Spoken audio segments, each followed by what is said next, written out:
should let me love you forever, forever. I wanna love you. Will you let me love you forever, forever and a day, day, day, day, day.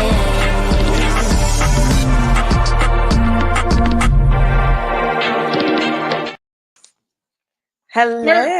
Hello, we're back. Guys, thank you so much for bearing with me. April, you is specifically, in particular, I was going to say 2 words, same meaning. It was award season, slammed, missed a couple of weeks. April was so grateful to let me keep pushing, but award season is officially a wrap. We did it. It was a wonderful. If you guys are interested in any of my entertainment stuff, head over to Linda So Girly on Instagram and you'll see a lot of the behind the scenes stuff. But we're back. We are going to go ahead and consolidate some of the Last Resort episodes so that we can get through them, so that we can get on to the new season of 90 Day Fiancé and be on par with you guys. Be right there when you're watching the action, all the things. What do you think, April? Agree, 100%. Let's do it. Excellent. So you might see us.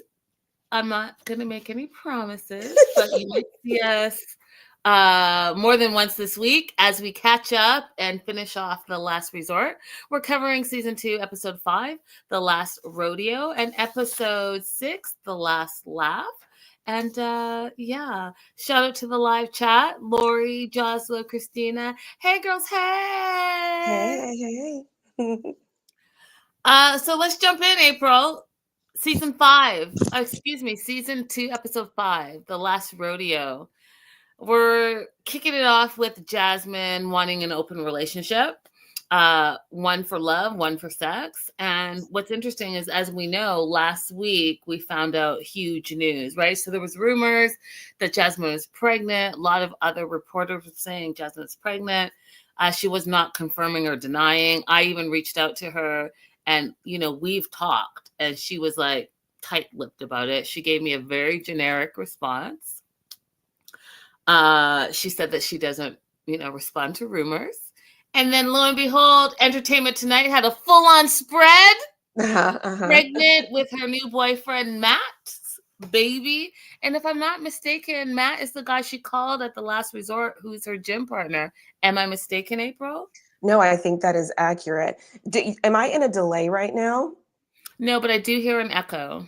Okay, so I'm going to leave and come back in. And then I want to talk about open marriage, although Jasmine's already done it. Right. Okay. And so while April leaves and comes back, I was shocked. Christina and I had a conversation. She's like, listen, what do you know? What do you know? I'm like, I don't think it's true. She's been doing all the things and getting healthy and all the things. I didn't think it was true. I really didn't. And then lo and behold, I was 100% wrong. She's having baby number 3, and she seems happy. She looks healthy. She's glowing. So it'll be interesting to me to see what that storyline breaks down to online. Like, when did she leave Gino? And, when is his baby due? And where is she living? And all of those things. So I'm really interested to see how that plays out. And bringing it back to The Last Resort, it's interesting also that I don't think a lot of these couples make it. No. I don't think a lot of these couples make it. And the only couple that I know for sure is going to make it, because the reminder in episode 6 was Florian and Stacey have been together for 9 years. He's not going anywhere. He may still be younger than her, but he loves her. Yeah. Got a little bit of growing up to do, but he's not going anywhere. What do you think, April? I mean, I feel the same way. These people don't make it. Natalie was never going to make it.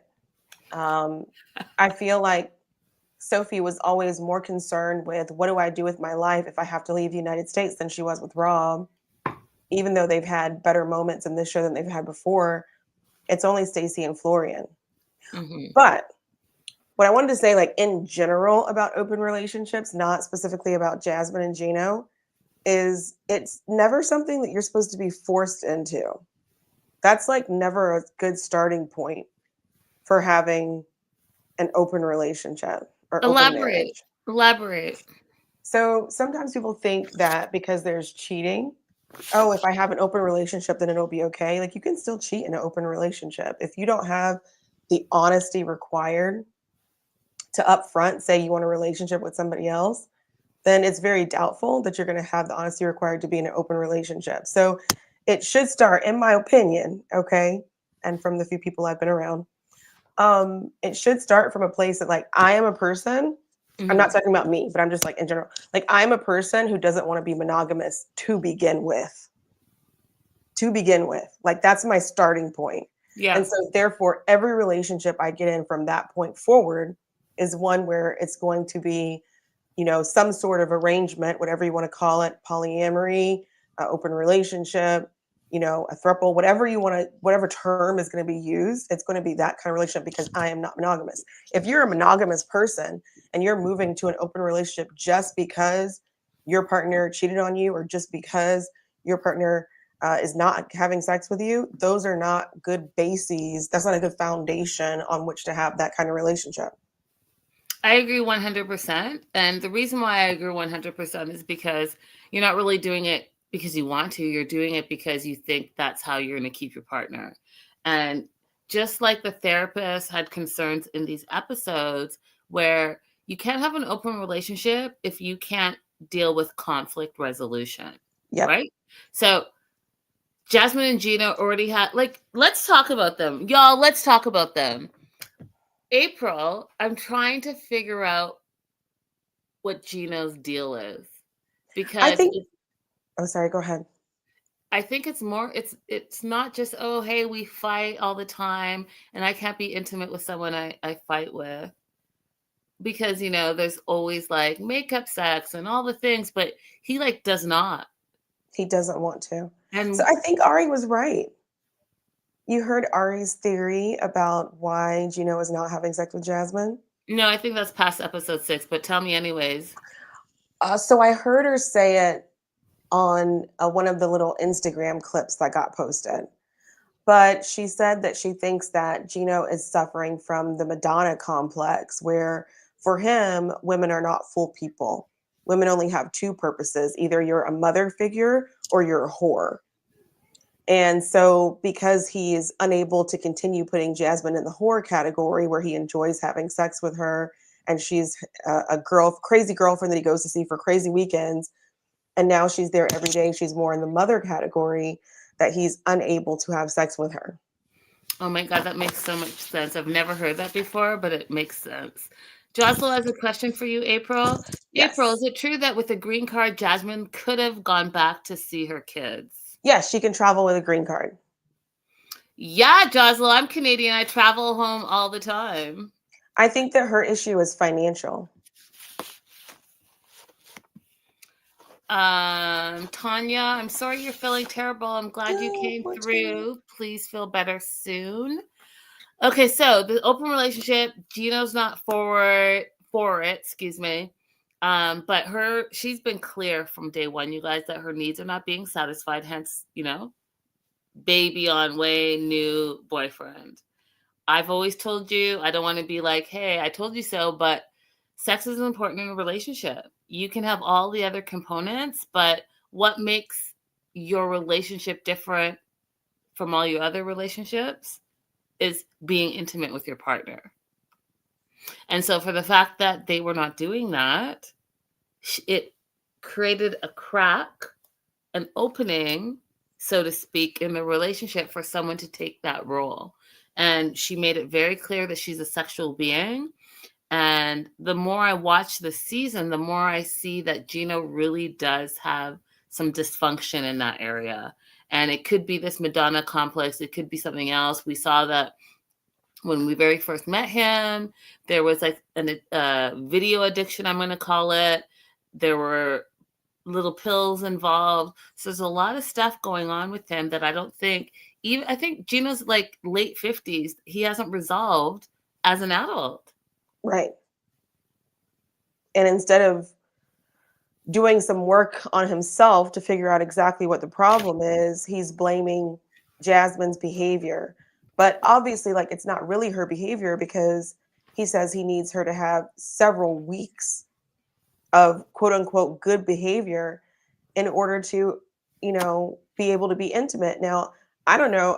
I haven't been in the healthiest of relationships in my entire life, but there was no time that I ever had a man subject me to that kind of.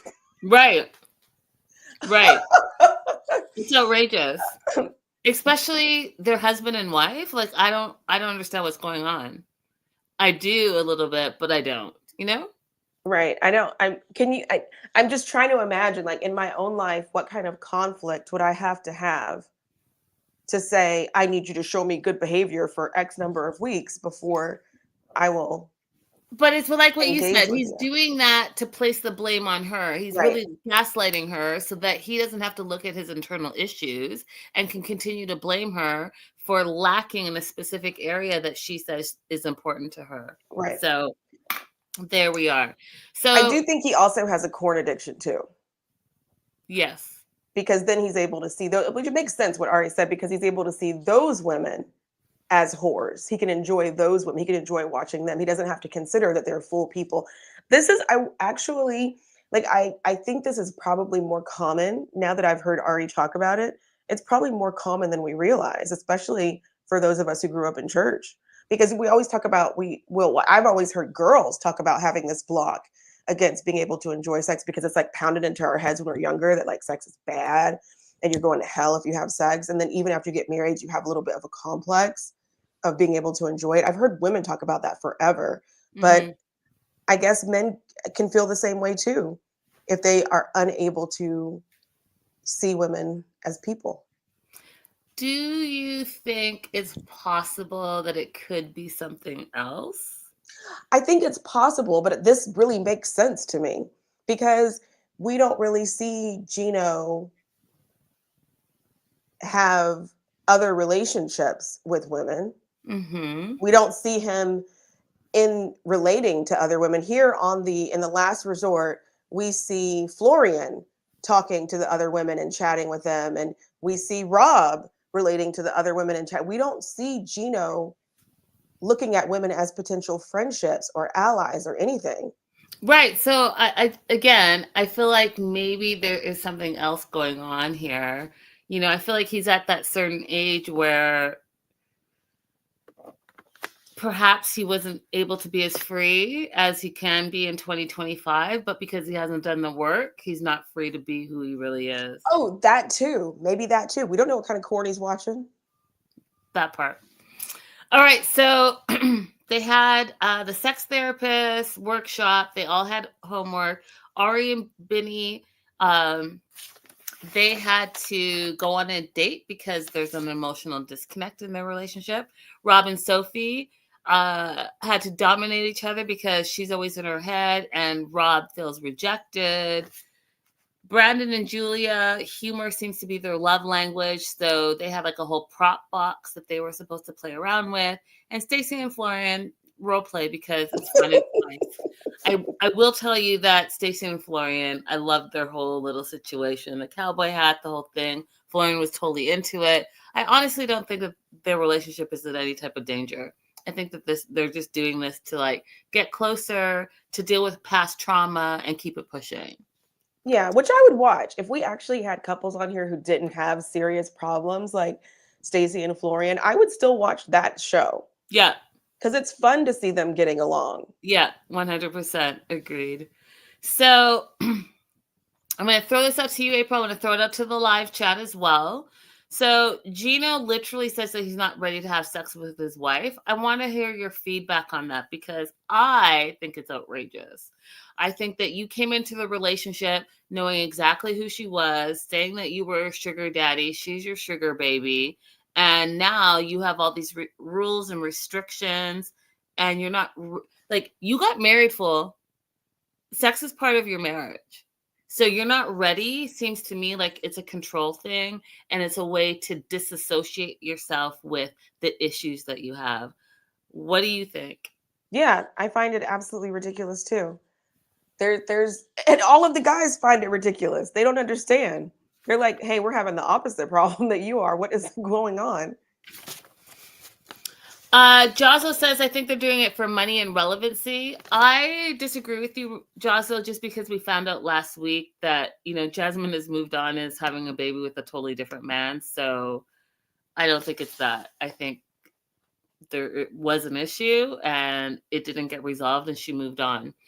Clearly, Lori says, clearly Gino doesn't want to have sex with Jasmine no matter what. He doesn't appear to have any self-reflection ability. Agreed. He doesn't. But you know what? This is something that Jasmine already knew about him, because when we were first introduced to Gino was the episode where he sent her nude photos to his prior spouse. Yeah. And so his inability to see that that was wrong or apologize for it, because remember, he kept on arguing it wasn't completely nude. It wasn't completely nude. Like his inability to say that that was a problem and he shouldn't have done that and give a genuine apology indicates that he can't self-reflect. Also, did you notice? So like, he said that he did that because he wanted to make his prior relationship jealous. Yep. And because she had, she was the one who wanted to leave him. She ended the relationship. Yeah. But then he tries to say that he doesn't understand all the arguing with Jasmine because him and his prior spouse never argued. Okay, so the divorce came out the blue. Exactly. So yeah, no self-reflection ability. So add that to Linda's list of things to talk about before you marry somebody or enter into a serious relationship with somebody. Can they actually self-reflect on why their prior relationships did not work out? That part. And even if they do self-reflect, make sure they're not just blaming their ex and their ex is crazy and their ex is this and their ex did that. Make sure there's actually some self in the reflection, because that is going to show you exactly who they are and what emotional capabilities that they have. And because all that stuff will translate into your new relationship. Mm-hmm. You just don't see it because you're in the lovey-dovey phase. But it will come out. Yeah, it will.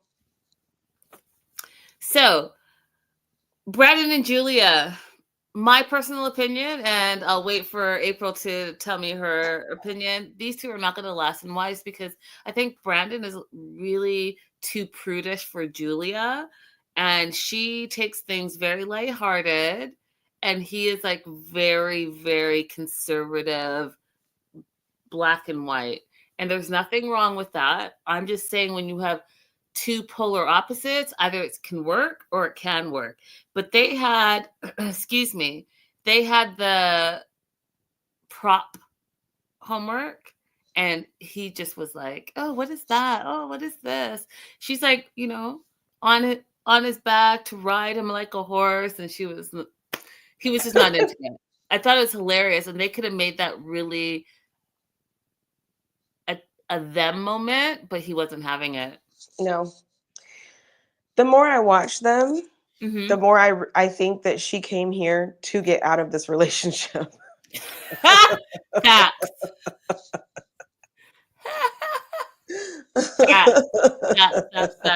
Facts. Let's talk about Gino and having to plan his date. So his homework assignment was to plan a date. Jocelyn says Brandon is country mouse and Julia is city mouse. City mouse. Still a mouse. Still a mouse. Okay, so Gino's job was to plan date. What were your thoughts on his date? Because listen, maybe that's why I'm single. This was the laziest date. What did he plan, April? It was the laziest date in the world. It's like, I remember one time I asked this guy what was like the best date that he ever planned, because it was during COVID. So I was trying to see like if we could go out and do something, like what kind of thing would he plan? And he was like, yeah, so one time, I orchestrated it so that when we finished dinner, we could just walk to the movie next door. And I was like, so dinner and a movie? That was your plan? That's your like most elaborate date you ever planned? Okay. Peace. I'm out of here. What's the best date that someone's ever planned with you if you feel open to sharing that. Oh, the actual best date somebody planned for me? Yeah. Before I lived here in DC, when I was still in Georgia, Mhm. we flew up to DC and went to a ballet at the Kennedy Center because I had mentioned that I had never been to a ballet before. I love it. Live chat, and if you're watching the replay, let me know in the comments what your best planned date was, and we'll feature it. We'll feature it for sure. Yes. Give these men some ideas. And here in DC, like there's so many things that are actually free. It makes no sense for you not to be able to plan a good date for somebody. You just lack creativity if you think dinner and a movie is it. 100%. 100%. There are so many things that you can do, and if you listen, Linda, listen. If you listen, the small things, if you incorporate them, that can be one of your best dates. Yeah. You guys, Linda thinks she's getting away without me asking her the same question. I thought about it, and then I was like, you guys, I might sound crazy, and I'm probably doing a lot of because I'm exhausted. It's been award months, and last night was our wrap. And so today I'm kind of coming down from that. So I was thinking, am I going to share? I've shared a lot this year already, and it's only February. I feel like I shared a lot, and that's not like me. I'm like, am I a new person? I'm rubbing off on you. I don't know if I like it.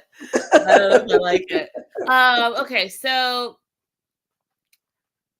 this is going to sound really like, I deserve it. That's all I'm going to say. I deserve it. So I think my best date was the person planned a date to Catalina Island, and I was to meet them at the landing pad, and we took a helicopter over to Catalina, and then that boat ferry thing, because if you guys know Catalina Island in California, it's like clear waters and you see all the fishies underneath. They have a boat that has a clear bottom, and then they take you on it. You see all the fishies underneath that. So we did that, and then he had planned a dinner.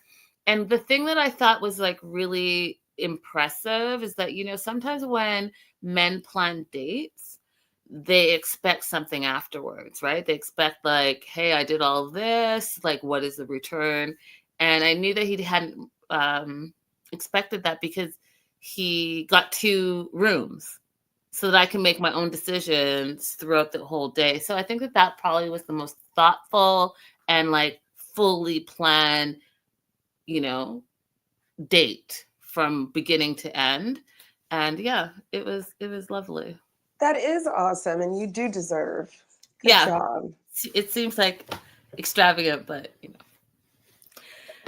Awesome. You guys aren't telling us your best dates. We'll be in the comments for the replay looking for your best dates. Yeah, I want to hear about it. Christina, I know you have a best date out there in your lover land.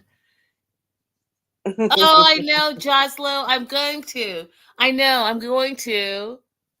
But my skincare regime, but I was just so busy these last few months. But I do have some downtime this week, so maybe I'll put a little something together.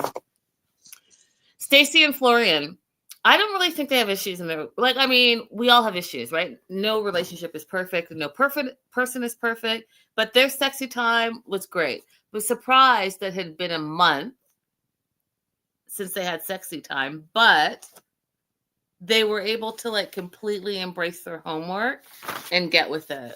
What were your thoughts? Yeah, I'm gonna chalk theirs up to perhaps they've just been busy the past month, because I don't think either one of them was purposefully holding out on the other. I could see a lot of falling asleep before the other person or just traveling, but I don't think either one of them was like, I refuse to have, No. I am not ready. I need good behavior. Yes. Let's see what you do for the next 2 weeks. Ridiculous. Absolutely ridiculous. Okay, so the guys have like a guys' time. So it's Brandon, Rob, Florian, and Gino. They're all having guy hangout time. The only person that really completed their homework to its entirety was Florian, which I'm not surprised by. Are you, April? No, not surprised at all. Not surprised at all. And one of the things I find crazy, and you guys, I've said it before, I'm a Florian fan. I'm a Florian fan. I love his personality, his sense of humor. Maybe he got a little during the time that they were having the guys' time. The alcohol was poured and the mouths were spewing a lot of crazy stuff. But I'm going to give him a slight pass. But I do think that Florian gets it. Mm-hmm. He gets it because here's what he said. When Brandon was saying, oh, the whole like horse thing and the props wasn't for me. And Rob was like, Sophie wasn't really into it. And then Gino was like, no, I'm not ready. Florian simply said, it's not about the actual activity. It's about the connection. And when I was like, he really gets it. He might talk a lot of game and talk a lot of but he actually gets the point of the exercise. And the point of the exercise was, let's reconnect you with your partner. And what's really important, again, I think I missed my calling, but what's really important is that you connect with your partner, right? Your partner is supposed to be the second pillar, right? So you guys know how I am with sayings, but you're going to get the gist of it. I'm going to butcher the saying, but when they say they build homes, right, you have to have all the pillars in place, right? You can't have one pillar. You're going to have a second pillar and a third pillar and a fourth pillar, and they're all identical. You're mirroring, right, to build the foundation of your house. That's the same thing in relationships. You have to have the two pillars who are both strong and in the relationship. Then you have to communicate. And you have to communicate because, yeah, you could both be strong, but if you're leading separate lives, what's the point of both being strong? You can be strong individually. When there's a crack in this pillar, right, there's still the second pillar to hold up the base of the foundation until you can fix the pillar that is cracked. But you actually have to fix the pillar, meaning you have to do the work. If you're not going to do the work, then yeah. Right. Comes crumbling down. Do you get the point? I know I butchered it, and it probably isn't really a true saying, but it makes sense to me. No, you are correct. I totally get what you're saying. Mm-hmm. Hi, Ray Della. Hey, girl. Hey. So Hey. that being said, again, Florian gets it. Mm-hmm. Gino, these are his exact words. He doesn't desire sex often. Maybe a couple of times a week.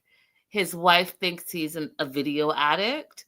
He says he's not. What are your thoughts on all of that? Because Brandon thinks Gino is a freak. What do you think, April? I think, Brandon, I think that I would be very interested to see exactly what kind of corn Gino was watching. I would be very interested to see what he's into and why he's so dismissive of intimacy with his wife in favor of being intimate by himself. And to piggyback off of what you're saying, so defensive when people bring up that that's what he enjoys regularly. Right. He feels like he has to diminish it and say, no, that's not what I do. But then turns around and says, yeah, that's what I enjoy doing. Mm-hmm. Mm-hmm. Yeah. Agreed. So Julia, Sophie, Jasmine, they head over to the hat house. They're going to make their own hats. And one of the things I love about this, that reminds me, because, y'all, America, y'all in danger, girl. You're in danger. Wild. We all may be of different cultures and backgrounds and growing up a little bit different. But what I loved about this scene is that we're all different cultures, but we're all the same women. We all deal with the same issues. And so our differences shouldn't matter, and it shouldn't put a wedge between us. And I don't care where you stand. I'm not trying to make this political. I'm just saying, in these tough times, because they're tough times, eggs are like $20. Love on one another. Embrace your differences and kind of like get closer to them. Share them, because I promise you, in the differences, you're going to find so many similarities. And that's, oh my God, am I making my own self cry? In the differences.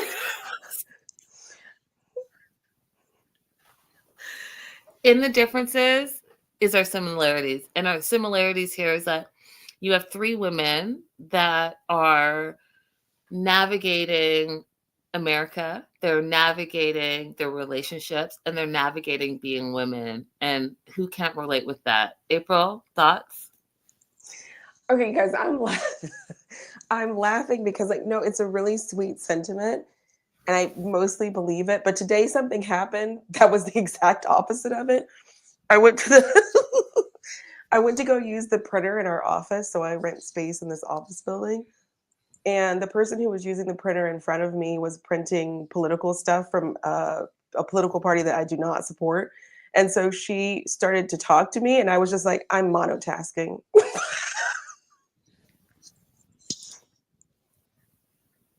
So much for the inspiration. April said, no, not today. Not today. We are not getting along.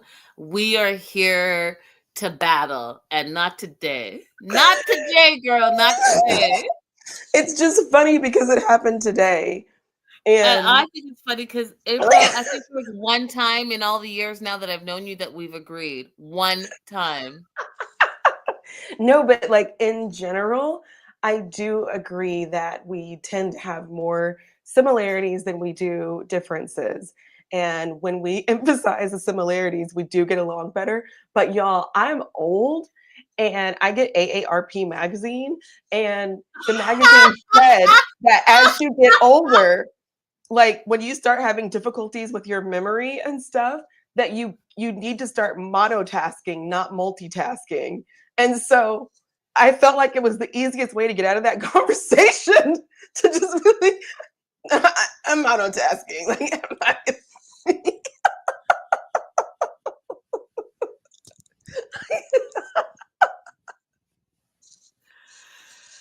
Oh my God. so Okay. yeah. They're at the Hat House. April's not messing around with y'all. Don't come for her. She is not messing around with y'all.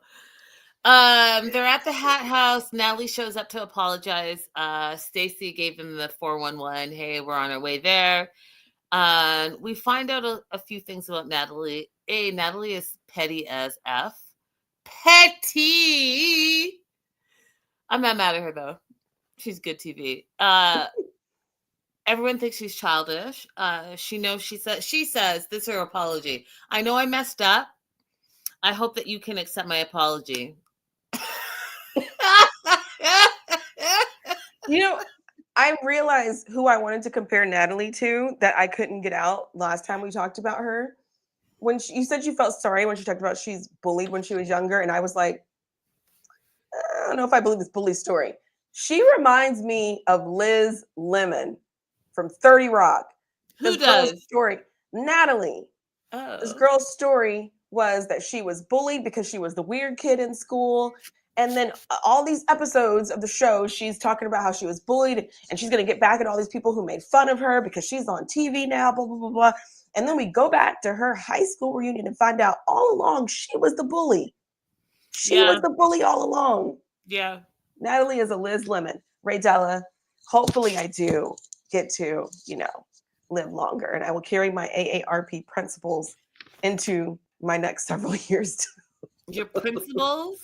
Yes. Girl, get your AARP magazine. There's no age limit to it. They have really good advice in there for how to manage your life. No, thank you. I am definitely nowhere near that. So no, thank you. I don't need any more junk mail. I got some years. Give me like 20 years, and then I'll subscribe. I go to the discount movies. I go to the water aerobics, but listen, those older women are possessive about those older men. So don't go to the water aerobics thinking you're going to pick up you a nice sugar daddy. Oh, no. Mm-mm. Oh my God, you guys, can I just tell you? I'm just going to say this. So you guys all know that it was award season, blah, blah, blah. This is going to sound I'm going to water it down because how terrible it is. It's really terrible. But there were a lot of official award season parties after the shows. And one of the shows, you guys, so, I've been praying for my husband because I don't have a husband yet. And the thing is, what I realized about myself, you guys, is that clearly I have a lot of caveats. So this person, I saw him earlier in the day, and I was talking a lot about him, and there was nothing wrong with him. There was nothing wrong with him. I don't want to say why I was talking a lot of S about him, but there was a specific reason. Okay. So the thing is, this guy had clear confidence. He had clear.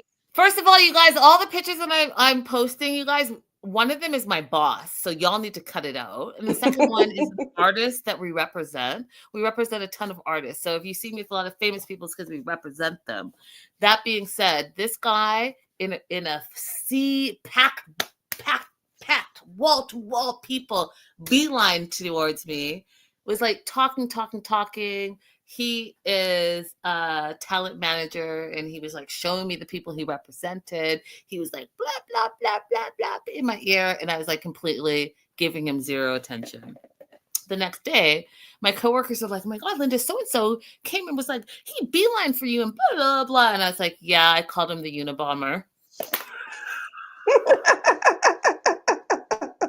Fumbled.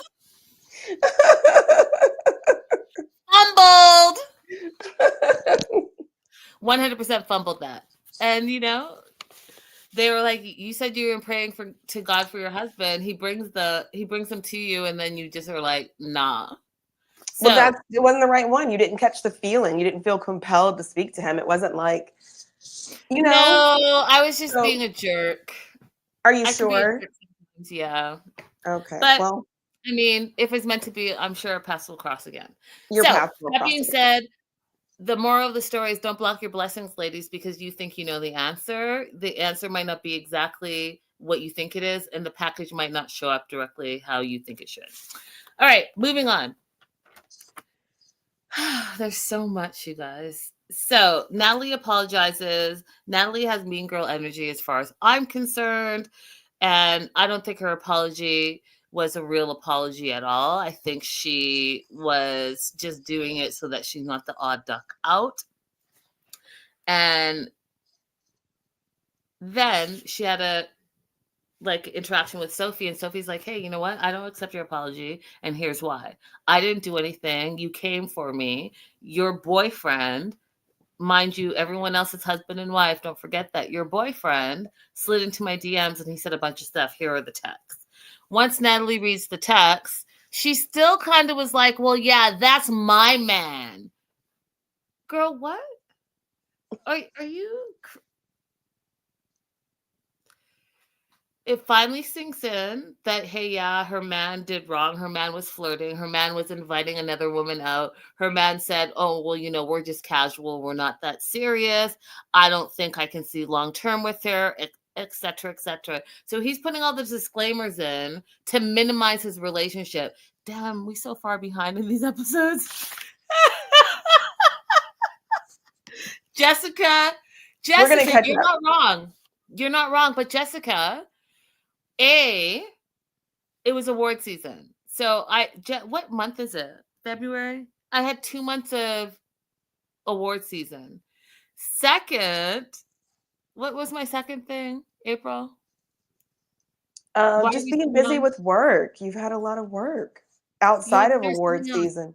Oh, no. Second, I was going to say, we thought of that. Well, April thought of that. And she's like, "Hey, Linda, we need to push this forward." So come back again and again and again this week, because we are going to catch up, and we will be done by the end of this week with The Last Resort.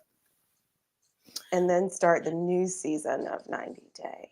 Facts. Well, maybe. Yeah. So I think Natalie is mean girl energy. I think Natalie is great TV, but I do think she does exactly what she wants to do, and she's very aware of what she's doing. I do think she has like jealous tendencies. She doesn't like to see other beautiful women in the building. She wants to be the only beautiful woman, or she feels threatened. And that all deals with her own insecurities. And that again is projecting onto others. How Gina projects onto Jasmine, I feel like Natalie projects onto other females that she feels threatened by. What do you think, April? Yeah, I don't think that she knows how to be friends with women, which is very unfortunate because your women relationships, my women relationships, are the ones that are much more fulfilling than romantic relationships. So it's very unfortunate she doesn't have the ability to cultivate her women friendships. Those are the ones that sustain you. 100%. Hey, Becca. Jessica thinks, and I agree. I think that she has borderline or histrionic personality disorder, or both. You might not be wrong. You know, I'm not I don't know certain. anything about those. I know both, and we can discuss later. But we're pushing forward. We're pushing forward. Ari and Benny, ATV driving. That was their date. They had a good time. They had champagne, and again. You guys, I'm still on the fence because I do love Ari, but I'm on the fence about this relationship, and I'm on the fence about what I keep continuing to tell you guys is this like colonizer behavior that I'm just not comfortable with. So he's shaking the bottle of champagne because he's seen it in the club. Granted, great. He wants to like, make it a party. You are wasting most of the champagne, but whatever. It's about connecting. But Ari still tries to micromanage him. So she's like, oh, you shouldn't shake the champagne. Oh, now half the champagne is gone. And then he tries to have a special moment with her and talk about how they haven't had any agreements this afternoon. And she had to take the moment to correct him and say it's argument. It's not agreement. And I just shook my head because you're taking the connection away. You're taking the moments away. You're taking the fact that you feel like you have to control him in this relationship. Like, who wants to be in a relationship where you're constantly being corrected as a grown-ass man? Not me. No. Don't correct me as a grown-ass woman. I'm not the one. And it makes you not want to communicate with that person when you're being corrected in real time. Like, you've dated someone whose first language wasn't English. I've dated someone whose first language wasn't English. And if we were in a passionate discussion of any sort and they took that time to correct me, I'm done with the whole conversation. That's it. Because you're not getting the point. And she knew what he was saying. So it wasn't about she didn't understand. It was like Becca said, she just wants to be right all the time. Mm-hmm. She wants to be the one. Mm-hmm. Go ahead. Yeah, she wants to be right. Somebody said in the comments earlier that they feel like a lot of the Americans who deliberately date people from other places do it as a control mechanism. And I think that unfortunately Ari falls into that category, whether she intended to or not. Some of the behavior indicates that you purposefully wanted someone to be what you think is underneath you, to be able to control them. Like, some people think this is a way that I can guarantee that someone will be loyal to me, guarantee that they'll stay with me by making them dependent on me. Michelangelo. Not only am I bringing you to the US, but I'm controlling your social media. I'm controlling your work. I'm controlling what jobs you accept and how much you get paid and how we negotiate for those jobs. That's just way too much control for someone to have over your life, in my opinion. Michael and Angela. Yeah. She's the most extreme case that I think that we've seen of someone who really wants a foreigner just to keep them under their thumb. But we've seen some cases that are not, as extreme, or they don't seem as extreme, but it's still the same thing. Like, the very first season, I remember the young man who brought his wife over from South Africa. It didn't seem controlling for most people, but it was, okay, you're going to come and you're going to stay in this place until we get married, because they wanted to be celibate until they got married. And here's what your day-to-day, activities are going to look like. And then as soon as they got married, they had a baby, like, right away. And she's been a stay-at-home mom ever since. That's a certain degree of control over her life that I don't find healthy. That's a whole discussion. So the guys have a guy's day. They get totally drunk and chaos ensues. The girls show up from their hat date and it goes downhill from there. Jasmine says that Florian's a bad influence on Gino, and then it's Jasmine versus Florian. Whose side are you on, April? And live chat and replay, whose side are you on? Jasmine or Florian? This is such a ridiculous misunderstanding, don't you think? No, you don't think? Okay, Florian. You're team Florian? I am team Florian. No, Florian's wrong. He misunderstood. It's just a big misunderstanding. Yeah, I think that Florian, one of the things about Florian is that he keeps saying how he respects Gino. He thinks Gino deserves better. I think there's a little bit of like respect your elder in this situation. And if you're an immigrant, you understand what I'm saying. So he's never going to disrespect Gino, even if he disagrees with him. It's an immigrant thing. We're raised to respect, even if your elder is like, you're clearly wrong. That being said, you then take on like a form of protectiveness. And I think that he felt like he was protecting Gino. And so he's taking on Jasmine, and Jasmine wants to be queen crazy. So she's going there, she's flipping drinks out of people's hands. And I agree with you when you say it's a big misunderstanding. She thought she was flipping Gino's drink, but she flipped out Florian's drink. And Florian thought that she was talking crazy to him, but she was really trying to get Gino under control. So it was just like a whole mess. Right. When she should have just walked away. Gino's an adult. If he's over drinking, that's on him. It's not your job as his partner to force him to stop drinking. That's just how I agree and I disagree.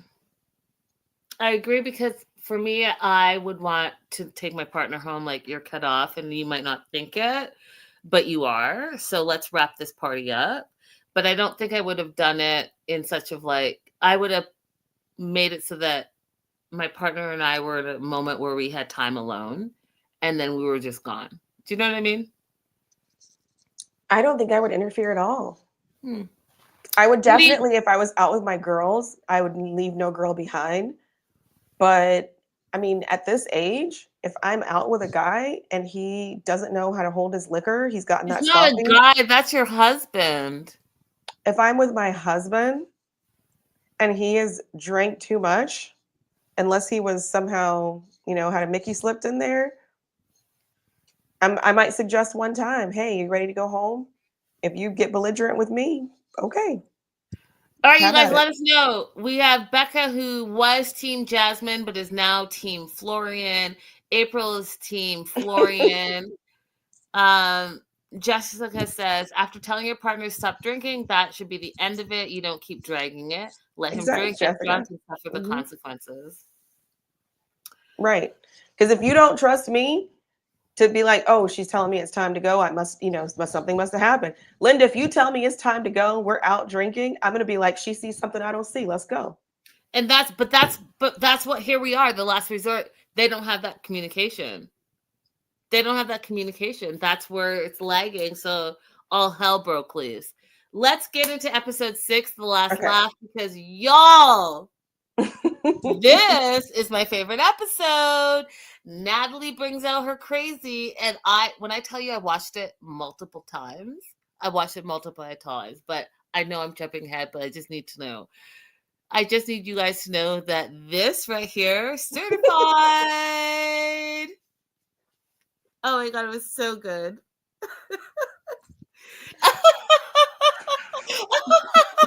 Okay, I'll stop. That's not my laugh. I'm impersonating. You got it down. I do, because I watched it like 10 times. So they're all still fighting at the bar. Stacy gets mad at Florian because Florian called Jasmine a B, the B word. Jasmine thinks Florian is a bad influence on Gino, but really Gino is just using someone else to be an excuse for his poor behavior. As far as I'm concerned, right. Everyone's the outlet. He never has to address his issues. Ari and Benny show up into the drunken mess. They don't know what's going on. They're coming off their best date that they've had in a year. Uh Stacy doesn't like drunk Florian. She starts crying, and then everyone's like apologizing. I'm so sorry. I can't believe. Yeah, you know how it. Yeah, that whole thing. Girls break up the party. Everyone goes back to their respective hotels. Gino's wasted. He's whining on the bed, which I can't stand. I can't stand a whiner. Ugh. Talks about how he won beer pong, no one cares, it's all messy. And then, you guys, I know you're going to come for me because I talk about this all the time. Then he sat on the bed with his outside clothes on, and I just lost all respect. The outside clothes and the hat all on the bed. I just want to say that I just got back from doing award season. I was in hotel all week, and like to know the nasty things that you all do just makes me even madder. Why are y'all so nasty? You never heard of inside outside clothes? You never heard of even just like popping in the shower? You've been in these nasty streets. You see how dirty it is outside. You see how dirty some people are, not washing their hands and stuff. And you put on your clothes, you go outside, you do all the things, you're walking on all, and then you just lie in the bed and just that's it. That's how you go to sleep. No washing up, no taking off your outside clothes. Please explain it to me because I don't understand it. Because I'll tell you, an African is not going to do that. I didn't explain it. I can't explain it to you because I didn't grow up like that. I don't know. I never asked my parents if they grew up like that, but we didn't grow up like that. We had a mat at the front door, which might be racist now, but we had a mat at the front door that said, "This is an American home run Japanese style. Take off your shoes and stay a while." I don't know if I should admit that we had that mat at the front door, but like we had a shoe tree. You take your shoes off when you first come in, and you take your clothes off too. Like you take your outside clothes off. They go in the coat closet, and you don't do anything in your bed until after you've had a shower or a bath, no matter how early that is. Now, I had a roommate in college. It bothered me that she went to bed without taking a bath every day, just the whole day in her bed. And she would look at me like I was weird. I'm the weird one. But she asked me one time, how do you get yourself awake in the morning if you're not waking up to take a shower? And I was like, I wash my face. I don't really understand why you get in the bed with all your dirt. And again, this is a conversation that you all please continue in the comments because clear, like Jessica thinks I think she's nasty. I don't, Jessica. I'm just curious, what do y'all do? And it has come to okay, how should I say it?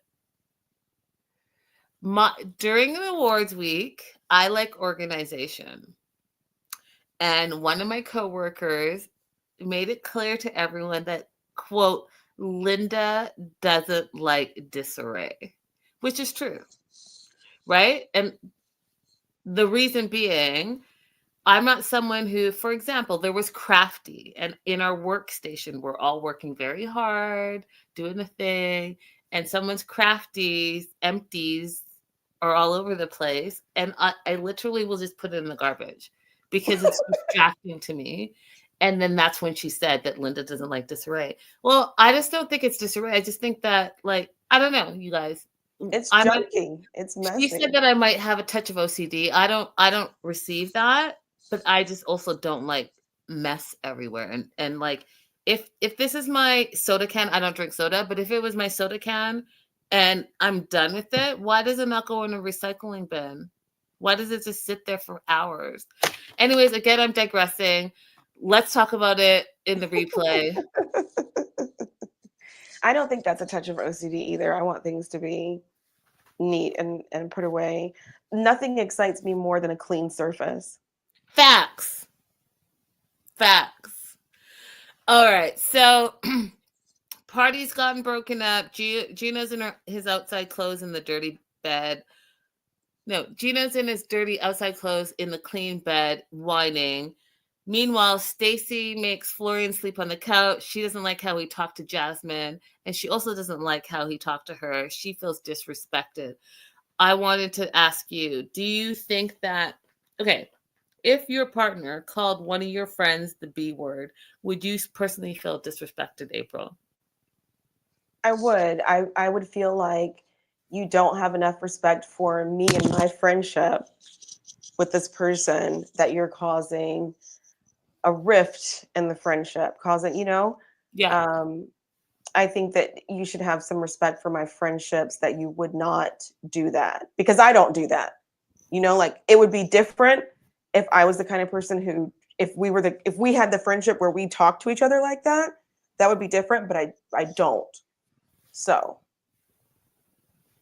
So what I'm doing- do you know what I'm doing here? that's how many times we agreed today. Yeah, no, not today.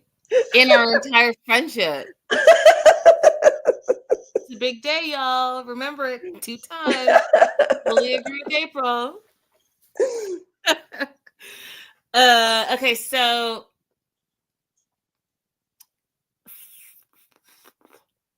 we already have Florian and Jasmine teams going. Don't forget to let us know whose team you on. Hashtag Team Jasmine, hashtag Team Florian in the live chat as well as the replay. Josh is back at the resort after taking some time to actually go be with his real family, who he still lives with. His son has gone through some traumatic times, and he's back to continue to gaslight Natalie so that he can be on TV. Natalie's jealous. He says Natalie's a jealous person, and he's gone directly to her room to make sure that there are no fires he needs to put up, because he's continually gaslighting her. And because he wasn't there for 2 days to find out what the tea was, he wanted to go to her directly first to make sure he knew what to expect when he meets the group. That's not what's said. That's my personal opinion, but I'm right. I agree. Oh, are we on 3 now? We're on 3. We agree more than yours. We have more similarities than differences. And if people would just focus on ourselves.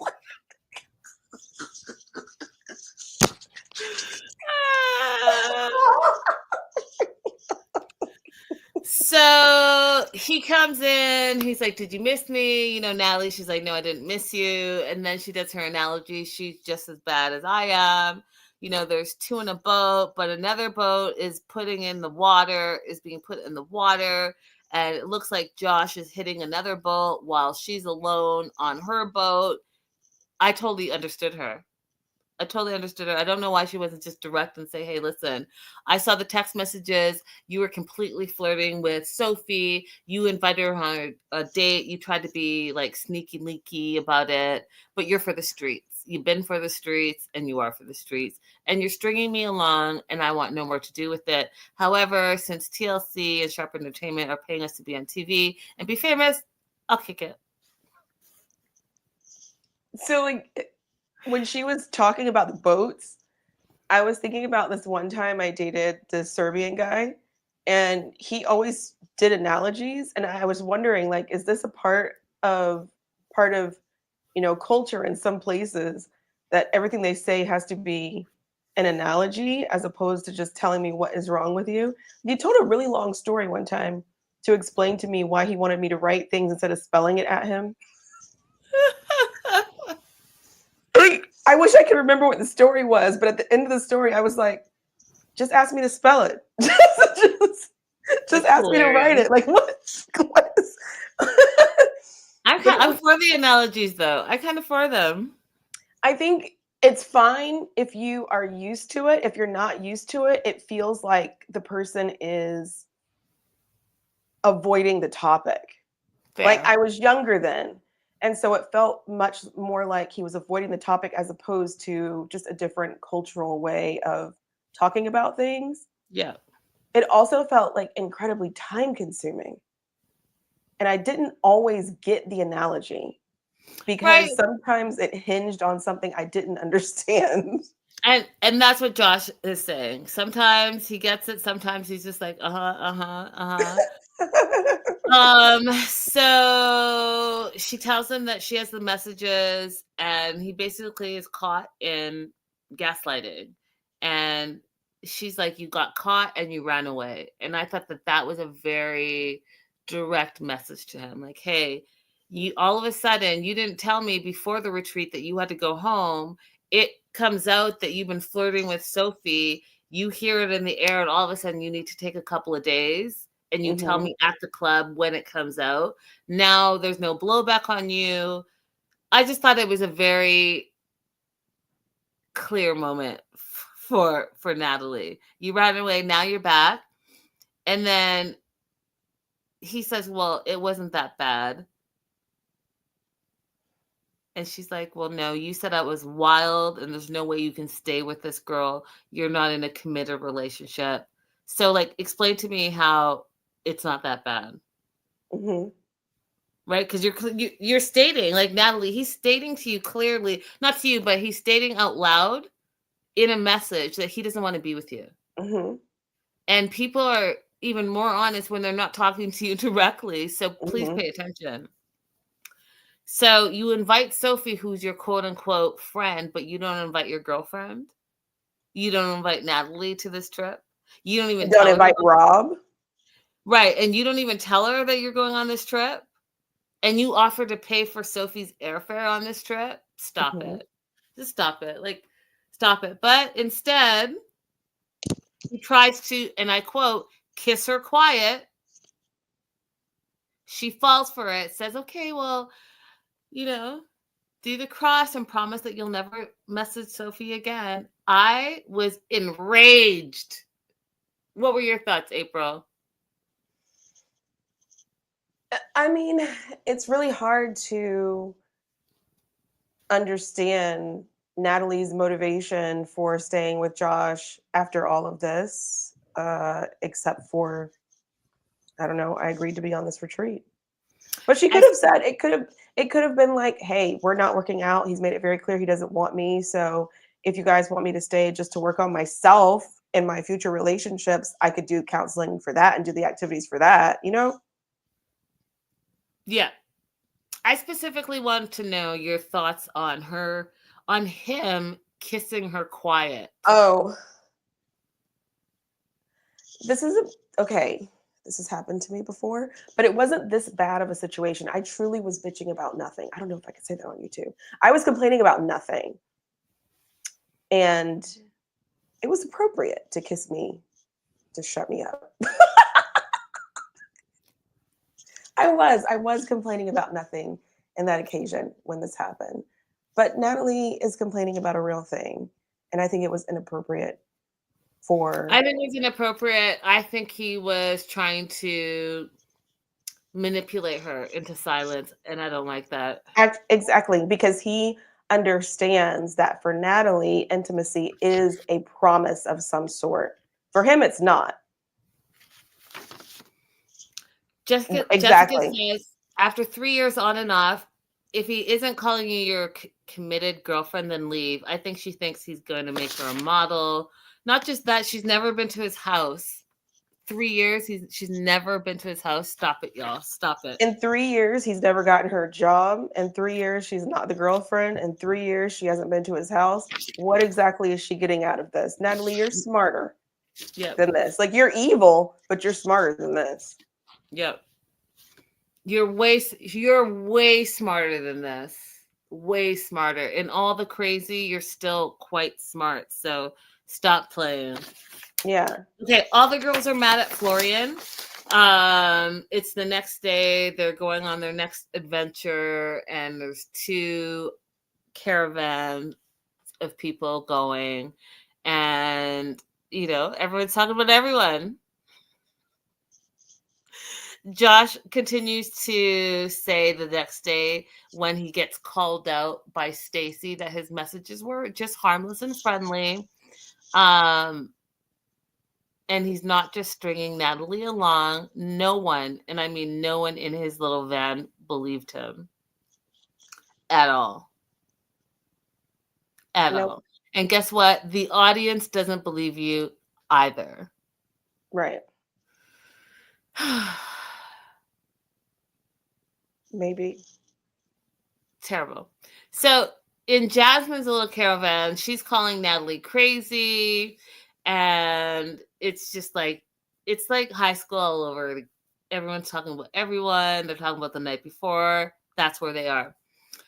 They get to their destination. Their activity is about power and control and the dynamic in relationships. And basically, is she though? That's funny, Tesla. basically they got to get in a boat. One person's gonna paddle, the other person's gonna shoot the basket into the bucket into the basket, the ball into the bucket, the ball into the basket. Ball into the basket. They're playing Okay. water ball, y'all. Yeah. Ball into the basket. Someone's Sport ball. rowing. Hmm. And so they have to ask who is going to be the leader, who is going to row, who is going to throw the ball. And so my questions to you, April, we're going to go through each couple. And if you guys want to join in, let me know your answers in the chat or in the replay. I'm going to give 2 names. April, you're going to tell me who you think the leader in the relationship is. You ready? Okay. Gino and Jasmine. Jasmine. Julia and Brandon. Neither. No. Brandon. Sophie and Rob. Sophie. Ari and Benny. Ari. Stacy and Florian. Stacy. Josh and Natalie. Josh. Agreed. Yeah. I mean, do I agree with all of them? Yeah. Well, did you say Brandon or Julia? I said Brandon. Okay, that I think Julia is the leader. I think Julia. The only Mhm. reason I said that is because they are living more of what he wants right now, his lifestyle that he wants, as opposed to anything that she wants. It's only because she doesn't have the support that he has, nor the finances, nor the family farm. That's true. That's the only reason. But she's the leader. All right, so you're a rower or a thrower. They go off. Long story short, Natalie and Josh cheat because they switched their roles. But they were first to come back to land. But really, Brandon and Julia won because they stuck to what the rules were. But Natalie was having a hissy fit. She's like, you are stealing my win. You guys hate me. I didn't switch roles before or after I left land. I did it before. And you guys just want to take my win. She hugs on Josh. And all of a sudden, Josh is now this chivalrous guy who has his woman's back. And he's supporting her. And he agrees with her. Stop it. Stop it. You cheated. You thought you won. And when everyone was like, what did they were disqualified. Disqualified. All the other couples, including Stacey and Florian, were screaming that. Yeah, because you guys cheated. And Right. especially for you guys to be not boyfriend, girlfriend, not in a committed relationship, never been to this homie's house. He's inviting other women out. For you all to be all like, oh, we won as a couple over all the other married couple is outrageous. And then you cheated. Like Sophie said, that shows a lot about who you guys are as a couple. Right. Right. Cheated and then argued about it. Facts. Just the fun facts. Stacy and Florian came in last, but they did not care. I feel like they were like chilling. Like, oh, this is a nice boat ride. Right. It was actually really funny because they were just having a nice day. Yeah. She comes back in her bikini. She's all model posed, and everyone else is bickering. They had no worries. Rob is blaming Sophie. Sophie is blaming Rob. He feels like she's always blaming him. He can never do anything right. So there's a whole situation going down. Now, the therapists are trying to have a group therapy session. Rob is explaining how he feels blamed all the time and not appreciated, and that Sophie takes the credit for everything. So that whole dynamic. And meanwhile, they pan over to Natalie, and Natalie has a smug face, like she's happy that they're bickering. And then all hell breaks loose because Natalie starts laughing while Sophie is sharing her feelings. She's lazy. And doesn't stop like a hyena. Doesn't stop nonstop. I was like, what's happening here? So I rewound it because I was like, what's going on? And no, it was like something in her mind, April, cracked. Like she was like, I'm going to let a little bit of this crazy out. She's very passive aggressive towards Sophie. I know, but do you remember the laughing season? What am I trying to say? The laughing part of this episode? Yeah, it was wild. Wild. Even Josh was looking at her like, who are you? Like, what is this kookiness that's happening? But she only did it while Sophie was talking. It was wild. I've never seen anything like it. I don't know what it was, but Natalie put the crazy back in the box. Put it in the box.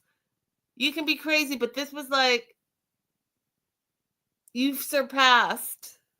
Mm-hmm. So Jasmine says Natalie's a snake. Julia starts screaming at Natalie, saying, this is not about you. It's about all of us. It's about therapy. And Sophie is like, please stop trying to interrupt me.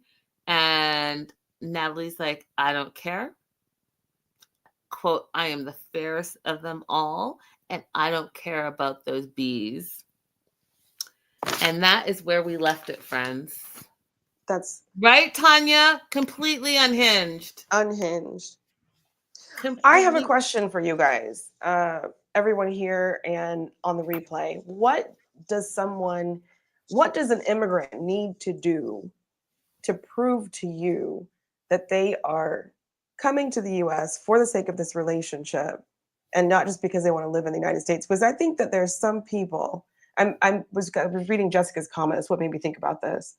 I think that there's some people that no matter what someone does, they're going to make that charge against them. Like, I was looking at Pedro's comments when Pedro announced that him and Chantel were getting divorced. By that time, Pedro was already a citizen and had been in the US for some time. So let's say their relationship was about 7 years long. You're right. And even after all that time, there were people still in his comments saying, you just came here because you wanted to get to the US. You used her to get to the US. I would like some self-reflection on people making that kind of comment. Ask yourself, what does an immigrant need to do to prove to you that they came because of that relationship? And if the only answer is they have to stay in that relationship for the rest of their lives, please understand you're asking for slavery.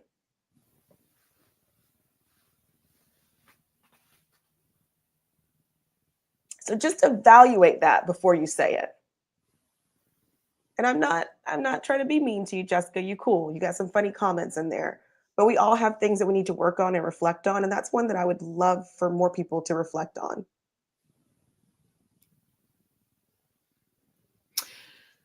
April is much nicer than me, even though I'm the Canadian. I'm very also a direct shot. And as an immigrant myself, I think it's a combination of a few things. I think that a lot of Americans, unfortunately, have not had the opportunity to travel and therefore are very close-minded to worldly things. I'm not sure where it started, but the fact that America is the land of the free and the best place in the world and land of opportunity and all that stuff, and you're raised with that patriotism, which I think is great. Have that. However, I do think that you are conditioned, and wrongly so, that anyone that is not from here is here because of nefarious reasons and they want a green card because America is so great. But I want you to just think about your own situation. Think about your own situation and whether you're, whatever successes to you, and if you're already there and you're living the life, great. But I'll tell you that 80% of Americans are not living the American dreams. 80% of Americans do not own their own home. 80% of Americans are living paycheck to paycheck. So when you say an immigrant is coming to America for the green card to live what American dream? Because they're going to work a gazillion jobs and they're going to try to make it so that they can provide like you provide for your family. So when you're online and I see, send them back to their own country, and they came for a green card. Like, first of all, do you know what a green card is? And do you know the difference between, if there's a difference between a green card and a permanent resident card? Do you know what it took for that person to leave their family, their friends, and their life to come over and be with the person that they think that they love for the rest of their life? And guess what? It doesn't work out. Has your relationship worked out for the rest of your life? Have you been with the same person for the last 10 years? Because if you can say yes to all of those things and you're living the life and living the American dream, then my bad, I'm wrong. But I will tell you this, go outside, look at the homeless, look at the percentage of people that are one paycheck away from being homeless. Look at the people that are in jobs that are working like 10 jobs. Well, that's an exaggeration. 2 jobs or 3 jobs just to meet ends meet. And then come back to me and tell me, go back to your own country, or you came here for the green card. Y'all sound crazy to me, and you sound small-minded. Travel if you can, but you can't because you can't afford it. Then think about the words that come out of your mouth and the words that you type on the internet. Okay, thank you. Just a thought exercise, guys. Sorry, go ahead, Linda. April's so much nicer than me. I'm going to tell you what I think. You may agree, you may disagree, but here we are. And if I'm wrong, I know you guys will let me know in the comments. You'll let me know in the chat. And I take direction because guess what? I'm constantly learning, but I want to constantly learn. But I also know what I know. That being said, y'all come back tomorrow, same time, same place. We will be covering the rest of The Last Resort. Head over to April's TikTok. We're going to spend 10 minutes recapping a little bit of all this. I've missed you guys. Thank you guys for your patience. Thank you guys for hanging with us. I just want to put Tanya's comment out here before we roll out. A lot of misconceptions surrounding people seeking relationships outside of their country. Sometimes this show does not do a good job of stopping those misconceptions. Sometimes, Tanya. Sometimes. Facts. That's true. When they did Match Me Abroad, I really had a lot of hope for them because it was showing the other side of things, as well as giving a glimpse of being able to travel for Americans who don't have the opportunity to. I feel like they could do more of that. Right. Plus, I think that Match Me Abroad also highlighted the fact that if you are an American who wants to live in America, that means you need to be in a relationship with somebody who wants to move here. That part. What sense does it make to pursue a relationship with somebody who does not want to move here? That's creating a huge conflict from the outset. So to say someone is moving here because they want a green card means that you either want them to stay in that relationship for the rest of their lives, or you want them to be forced to come here, ripped away from their home country that they did not want to leave, to prove to you that that wasn't their intent. It doesn't really make, it doesn't, to me, it doesn't go together. Those two things can't go together. And when I evaluate the relationship that I'm entering into, I get to decide all of the things that person brings to me and whether or not they benefit me. So if I want to live in Mexico and I want to be able to get that's not a good example. I have Mexican residency. If I want to live in Spain, I'm going to look for somebody who already lives there because I want the benefit of being able to have that residency or that citizenship. That just makes sense. Yeah. So why not date in a way that makes sense? Let's continue to discuss, you guys. Live chat. Thank you guys for your comments. Agree, we disagree, we learn, and that's all part of the process. And I appreciate it. We're sparking discussion, and we're sparking growth. We're heading over to TikTok for 10 minutes. If you're on TikTok, head over there with us. Until then, if you don't join us, we'll see you tomorrow. Bye. We'll see you tomorrow. Come back, Jessica. Don't let me scare you away. I loved your comments. Come back. Oh, we love you too, Jessica. Listen, we love the discussion and I appreciate you being here and you are opening our minds. So we'll see you tomorrow. Bye for now. Bye-bye.